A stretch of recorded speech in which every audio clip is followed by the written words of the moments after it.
Good morning. Assalamualaikum warahmatullahi wabarakatuh. And hello, everyone.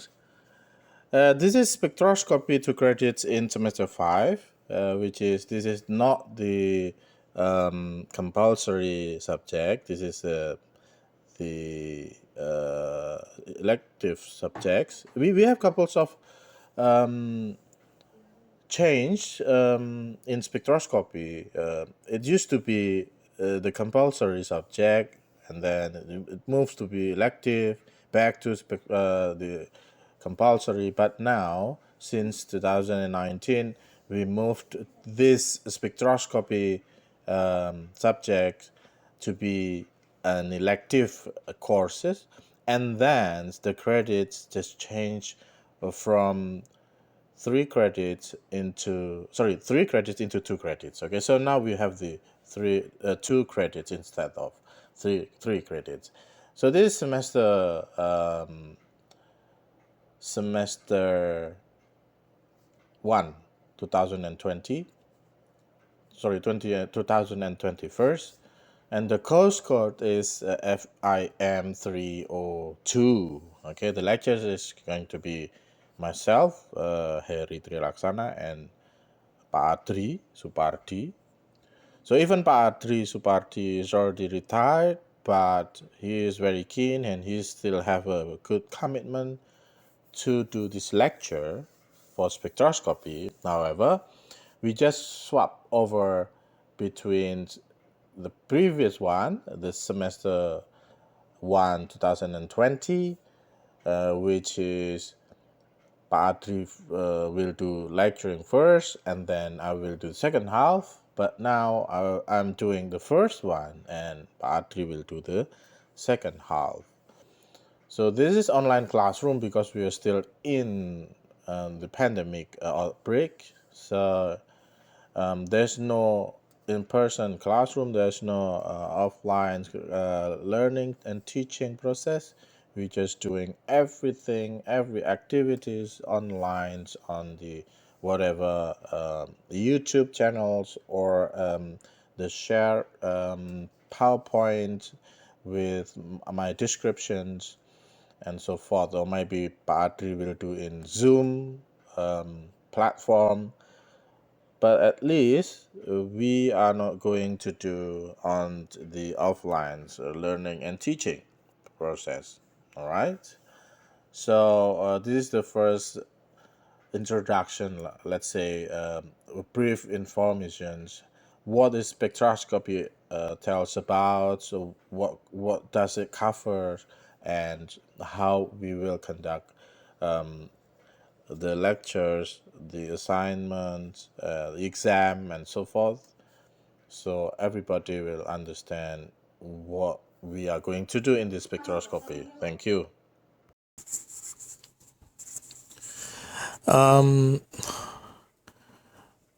You all might know what actually this course will provide.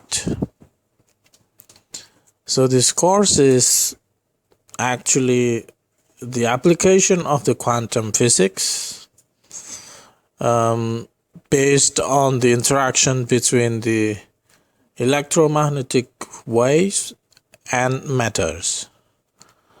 So if you could recall the photoelectric in the modern physics in semester 3 or 4, you might remember that the electrons from the matters, from the metal or from the object, can also emit it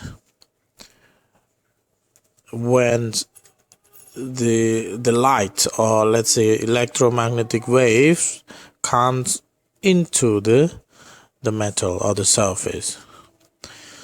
So spectroscopy is things that can't evaluate or study about what actually happening on your samples or on your materials by exposing with the light or electromagnetic waves. Could be infrared, could be X-ray, could be UV vis, could be Yeah, sometimes they just ions or atoms. They will interact with your sample, and then they will be evaluated based on the phenomena occurring on your sample. So this course is providing some descriptions and explanation, some details and analysis of material structures by applying electromagnetic radiations with various wavelengths. Thus, it could collect the overall properties and descriptions of the matters. Specifically, it's also explaining the descriptions of lasers and its applications in material study. So it also covers the application of lasers to analyze the materials or the samples. So that's pretty much broad techniques or broad subjects. Start from the fundamental quantum mechanics with the perturbation theory, and then it will be explained by the applications of the sample or material analysis. So then it gives an idea what is your samples actually. All right. About the course coverage. So because this subject or this course is a bit about the applications of the quantum physics or quantum mechanics, so it might covers almost all of the very broad range of the materials properties or the study of the material properties using the interaction between the electromagnetics and matters. So I'll start the first one. It covers with the introductions. What is the definition of the spectroscopy? What is the types of the spectroscopy? Kind of like these things. So you will have some definitions very precisely, how you determined or how you evaluate your samples using the electromagnetic exposure into your samples.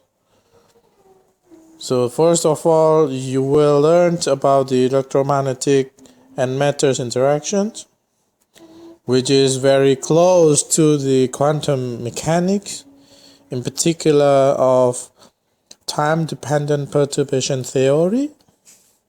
So if you can recall what is that in quantum physics or quantum mechanics, you will see that there's a perturbation theory. So in your mechanical quantum system, you will see that it's not conservative.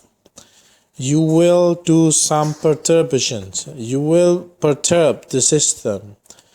So the system will change, and you will see what kind of the change and what is the consequence of the change due to the absorptions or due to the transmission or due to the scattering and so on, kind of the interaction between the electromagnetics with your materials or with your samples.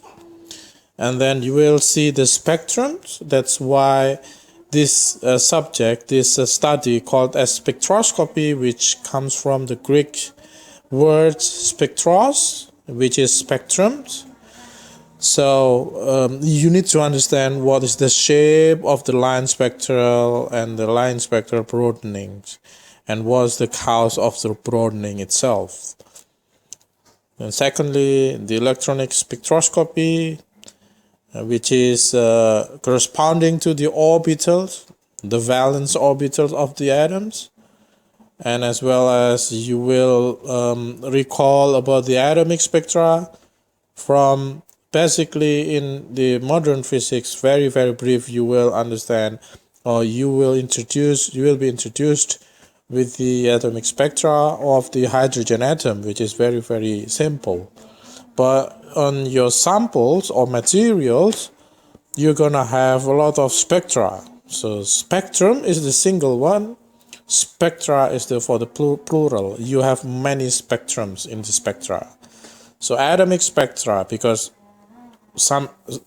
every atoms will have a lot of spectrum or spectra.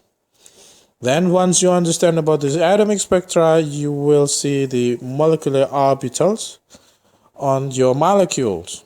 Okay, starting from the atomic spectra, you will learn about the atoms, and then the molecular orbitals, when all of the orbitals coming from the atoms will be combined or overlapped with another atoms, and it forms the molecular orbitals. Okay, this kind of bit of the overlapping between these courses, spectroscopy, quantum mechanics, as well as the atom, molecular and atoms in physics.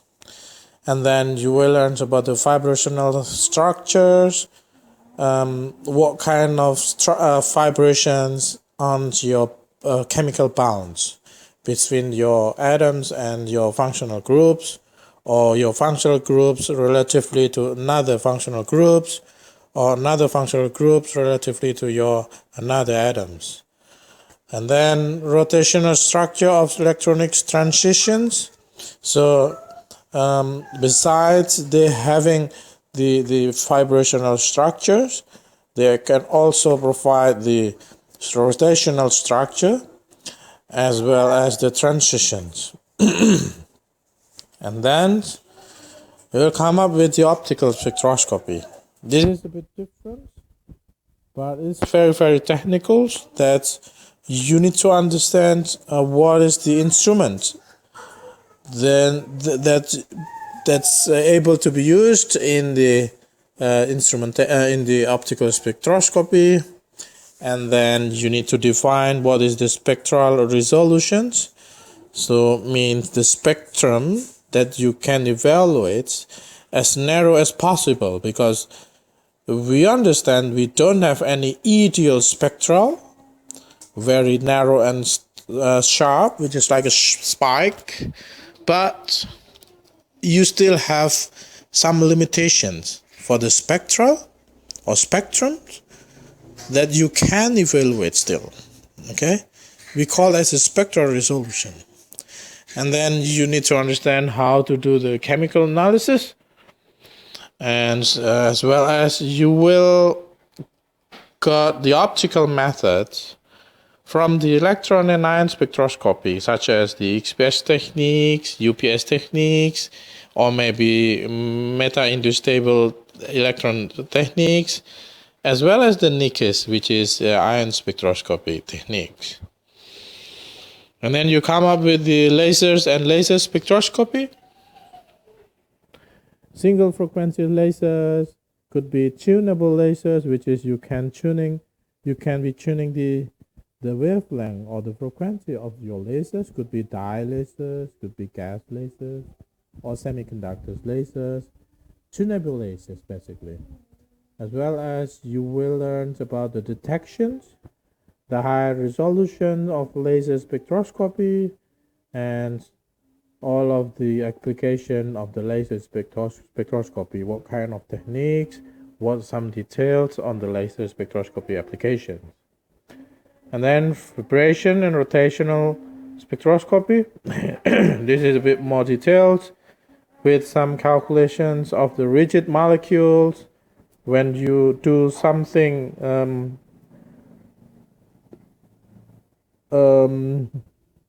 to disturb the systems of the mechanical system of the molecules and the bounds and its bounds.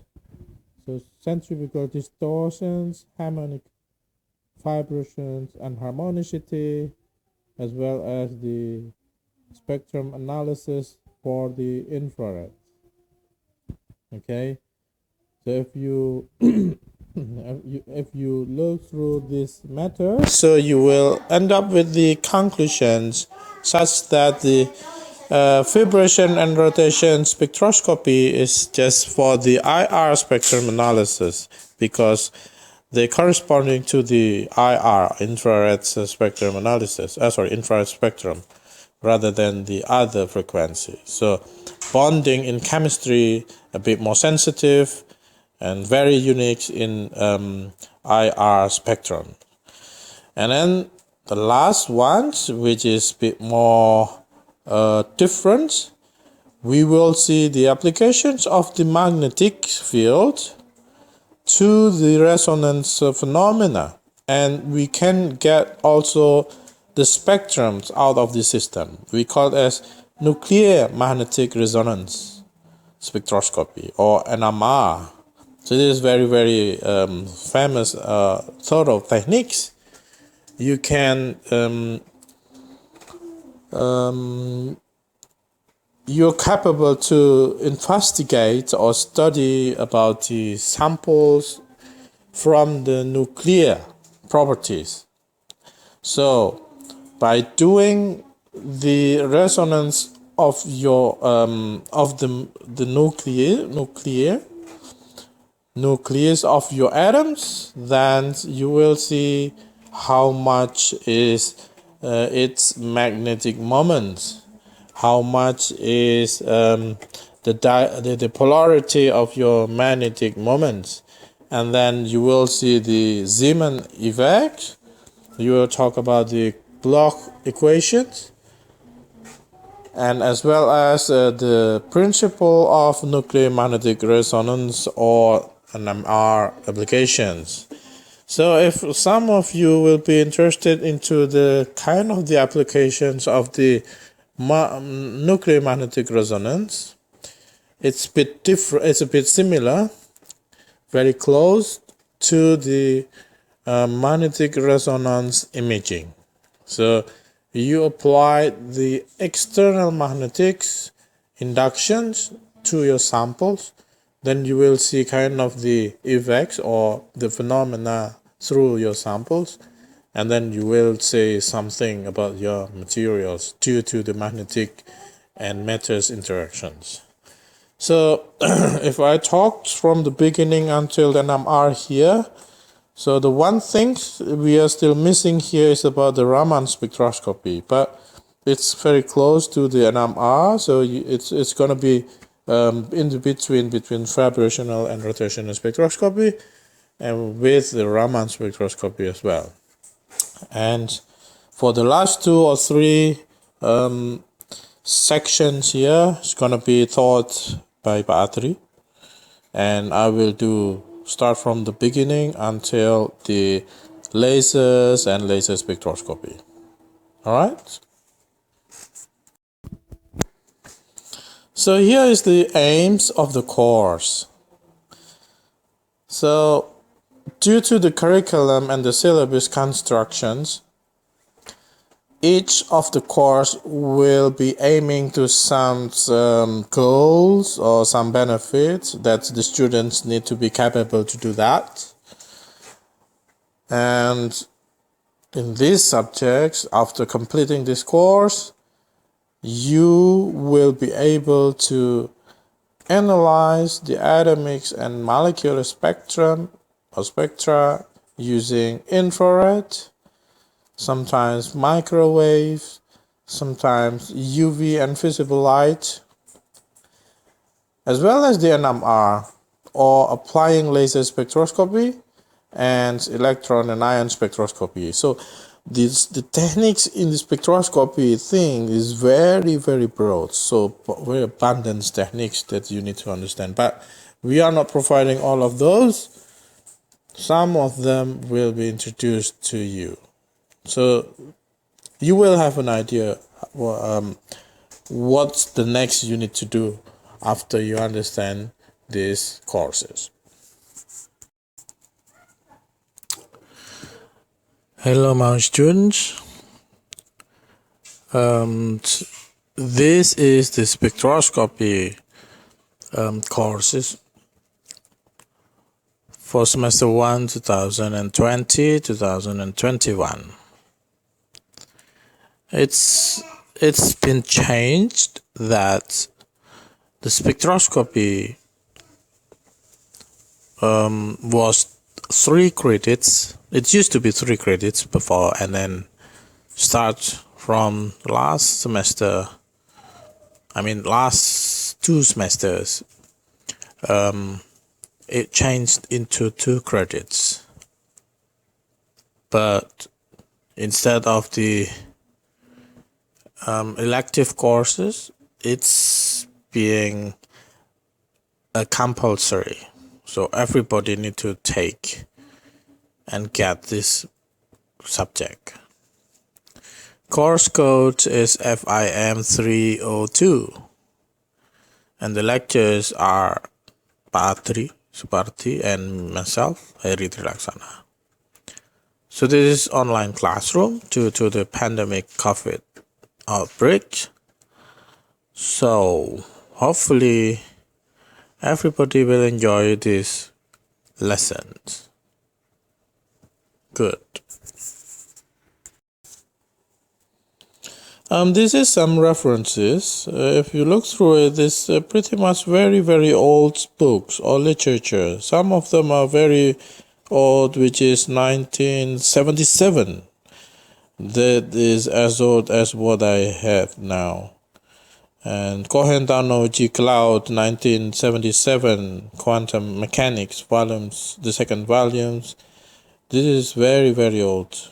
But it's still correct. It still updates because quantum mechanics is very, very basic for the spectroscopy. Svanberg's 1985, and then Grabiel 1988, Hollis 1992. Oh, this one, the oldest one, Chang Raymond Basic Principle of Spectroscopy, 1971. But whatever the literature you're using, this still more than welcomes. You can get a lot of the reference or literatures from on the internet. Okay, so you get the free PDF files, you get the ebooks or whatever. So this is just a big idea. If you have no idea at all, you can start with, for example, Bernard, Spectra of atom and molecules, or any others. Okay. About assignments and exams. So there are 2 components on these courses. So assignments like homeworks or some sort problems, you need to deal with it and then submit it back to your lecturers. And as well as the exams, the midterm exam or even the final exams. So along the lectures, the whole semesters, there will be couples of assignments provided before and after the mid-semester exam.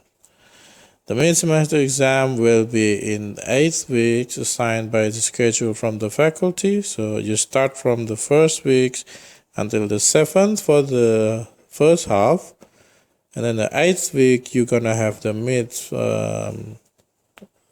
midterm exam, covering all the materials from the beginning to the 7th lecture. So this is kind of two separate parts. The first part is before midterm exam, and the second part is for after midterm exam. While the final exam will be conducted an online exam in 15 weeks, based on the schedule assigned by the faculty, covering materials after the mid-semester exam, or start from the 9th weeks to the 14th lectures. 8 weeks to the 14 lectures. So because I will do from the 1st until the 8th. So for the final exam, I still I will still have some portion of the problems in the on the final exam. So might be if there are 5 problem sets, one of the out of the 5 is coming from my subject, my lectures. Okay.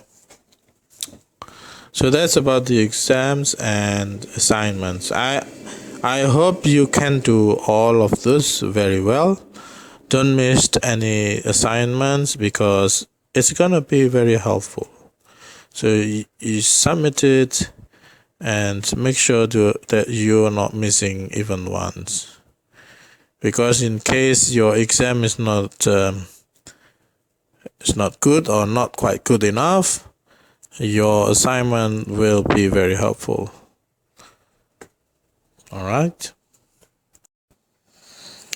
Here's the evaluations. Homework 10%, assignment 20%, mid-exam 35%, and final exams 35%. So I don't mind whether the assignment and homeworks could be in one sections. So homework and assignment 30%, or mid-exam and final exam is 30% respectively. So that's going to be very, very helpful. So in case your final exam or mid-exam is not very good, you are still very helpful. You're still very fine because your homework and assignments has more than 20% in proportion. So this is the marks. It's just coming from the faculty. More than 75 is A, between 70 to 75 is A, B, and so on and so on. And then the next slide is going to be the schedule. So here is the schedule for the 14 weeks. The first one is going to be contract, introduction to electromagnetic matrix interactions. Electromagnetic matrix interaction as a continue, and the second week, electronic spectroscopy as a theory, electronic spectroscopy, XPS, UPS, MES, ion spectroscopy techniques, NICES, electronic spectroscopy, ion technique. Yeah, I think this is the continue from the 5th one. Electron spectroscopy, lasers, LEPS, LIPS, and laser-induced fluorescence, and then midterms. Then optical spectroscopy theory, UV phase, and other optical spectroscopic techniques. And the 9th week start from here, part 3 will do. Okay.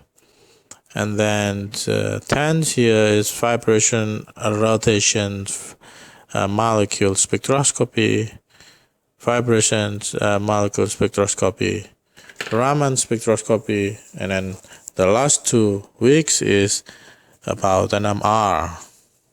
Okay. So I think that's all what we gonna have for this course in spectroscopy. So hopefully you will get your best in this semester. Thank you and have a nice day.